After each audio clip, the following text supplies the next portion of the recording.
Recuerden que pueden escribirnos a través de nuestras cuentas en las redes sociales @solucionesgb y utilizando esta etiqueta numeral Soluciones Resiliencia. Les dejaba varias preguntitas al aire en el bloque anterior, pero vamos a iniciar esta parte de la entrevista con el tema de la resiliencia familiar, porque y volviendo al tema de la diáspora, unos se van, otros se quedan, y cómo promover esa resiliencia en ese grupo familiar. Bueno, hay algo importantísimo que es las nuevas maneras de estar, ¿no? Cuando tanto por pérdida, por duelo, por muerte o por diáspora, tenemos que ver cómo estar en una dimensión nueva. Por ejemplo, gracias a Dios ahorita existe la tecnología como para estar conectados. Entonces yo creo espacios diferentes para estar presentes. No serán reuniones familiares, una parrillita, que el venezolano es así, pero sí serán, por ejemplo, espacios que sean 2 veces, cada un día sí, un día no, de conectarnos a las 6 de la tarde, o tener de alguna manera un grupo WhatsApp donde estemos todos, pero es importante estar presente de una diferente manera. Pero nosotros, la parte de la adaptación es parte de ser resiliente. Tenemos que adaptarnos a nuevas maneras. Y eso es algo que además te permite superar la situación actual, que es terrible, porque además la familia se ve completamente huérfana de hijos o de padres. Entonces la verdad que alimentar esos espacios es indispensable en este momento.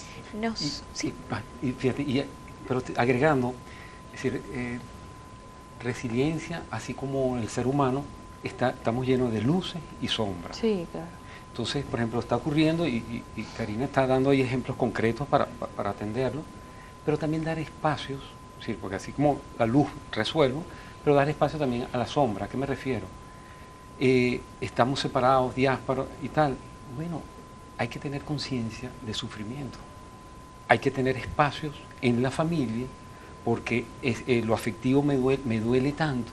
Bueno, darle el espacio para que ese dolor salga, para que eso se drene. Porque, por ejemplo, yo recuerdo de chiquito, entonces los hombres no lloran, tal, entonces no, ¿qué es eso? Es decir, me dolió, estoy en otro espacio y ya no puedo ver a mi abuela, ya no puedo. Bueno, expresarlo, y si tenemos que llorar en familia, lloremos. Pero ese espacio es sumamente importante. Una vez que se atiende eso, entonces ahí es donde vamos a resignificar y bueno, de qué manera vamos a fortalecer este vínculo, de qué manera el estar lejos nos puede hacer más cercanos. Y quizás entonces salen algunos sentidos de propósitos mayores. Oye, estoy lejos, pero mi gente está sufriendo tal cosa. ¿Qué cosa puedo hacer? Entonces de repente la familia se queda en no solo mi familia, sino que veo que mi familia ya también es mi comunidad o mi país. ¿En qué puedo yo ayudar a otras familias? Porque al estar bien a otras familias, también estoy yo bien. Entonces eso va a dar nuevas respuestas. Pero pues eso pasa con que primero también, me dolió, y eso hay que también compartir. Sí, porque parte de la castración es la explosión luego del venezolano. O sea, si tú estás castrado, explotas con cualquier cosa. Claro. Y bueno, eso es parte de la inteligencia emocional. Es poder confrontar productivamente la situación, poder tener espacio para mi frustración y mi rabia, en un espacio obviamente contenido, seguro, pero darle a eso su espacio, porque es importantísimo. Otra cosa que también es vinculante es el foco de atención que tenemos que tener. En este momento, los venezolanos estamos muy distraídos. Y cuando digo distraídos es que además nos distrae, por ejemplo, que nos ponemos unos contra otros. Y no ponemos foco a lo que realmente nos importa o a lo que tenemos como propósito luchar todos, que es obtener un mejor país, cambiar la situación o cualquier cosa. Entonces, cuando yo empiezo a decir, no, porque los que están afuera, qué ganas que se fueron y nos dejaron solos, o los que están afuera empiezan a decir, yo no sé qué esperas para irte, entonces eso ¿qué haces ahí? ¿Todavía ahí? No, exacto. La verdad que es molesto, ¿no? Sí. A mí, o sea, yo soy sumamente juzgada por todo lo que se y yo digo, bueno, ¿cómo es posible que todavía estés allí? No me hables. Entonces, bueno, la verdad es que no es eso, sino que cada quien tiene un checklist. O sea, aquí yo pongo las cosas por las cuales me quedo, las buenas y las malas. Y si mi cuenta al final da más de este lado que entonces tomo una decisión. pero esa decisión es individual. Yo Claro. porque la gente se haya ido no significa que yo me tengo que ir. Y eso es algo que además, como te digo, tenemos que reenfocar, porque además si nos empezamos a poner unos con otros a reclamarnos por la frustración, nos estamos poniendo el foco donde realmente es, que es salir de esta situación tan crítica que estamos. Por acá nos pregunta Bolívar Divisa a través de nuestra cuenta en Twitter. Dice, resiliencia se puede aplicar en los cambios de conductas de masas de personas debido a una crisis económica que vive en ese momento. Ejemplo, crisis económica venezolana. Bueno, Sí. hay muchos países, ejemplos, que han superado crisis inmensas. Y no o sea, por ejemplo, Japón. Japón, las 2 bombas que cayeron en Japón y cómo Así se es. reconstruyó, la inundación que hubo por el tsunami. O sea, hay realmente ejemplos en la historia del mundo que te pueden demostrar cómo sociedades salen adelante. Pero hay un tema en Venezuela que es importante conversar, que lo estábamos conversando Héctor y yo antes del programa, que es que el venezolano tiene que dejar de apoyarse en otro o en otro recurso externo a él y entender que tiene una responsabilidad que asumir. Y cuando nosotros entendemos la responsabilidad que tenemos que asumir y, por ejemplo, no estar como hemos estado toda la vida apoyados en el rentismo, sino que en nuestros propios recursos, entonces ahí es cuando la sociedad puede crecer y evolucionar a algo mejor.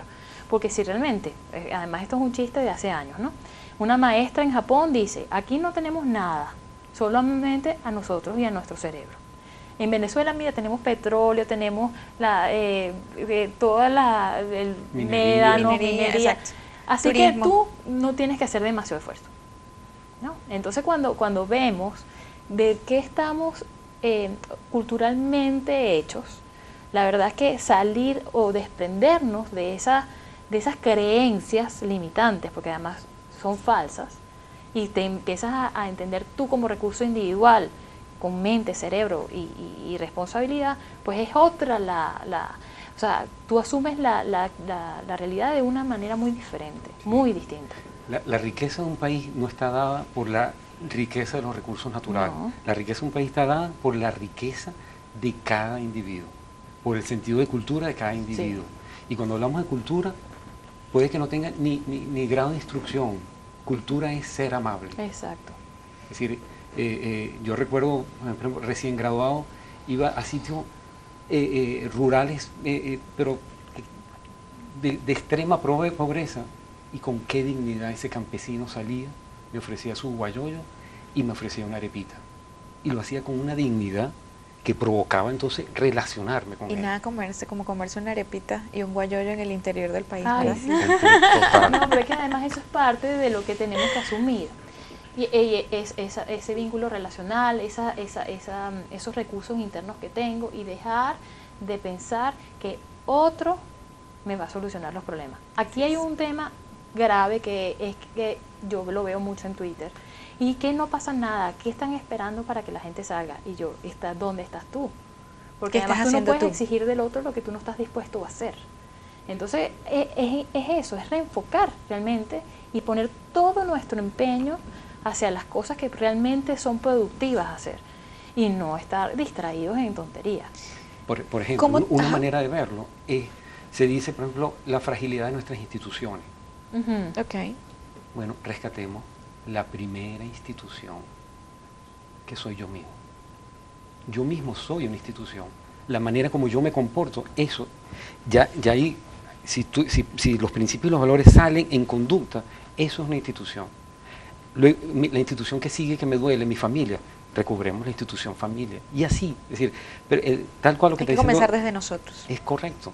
Porque, y en la medida entonces que yo soy responsable, me rescato como institución, y lo estoy haciendo con otros, pues con otros voy a hacer instituciones. Y no solo familias y comunidades, sino las instituciones las que construyamos, que nos hagan falta como país, pues.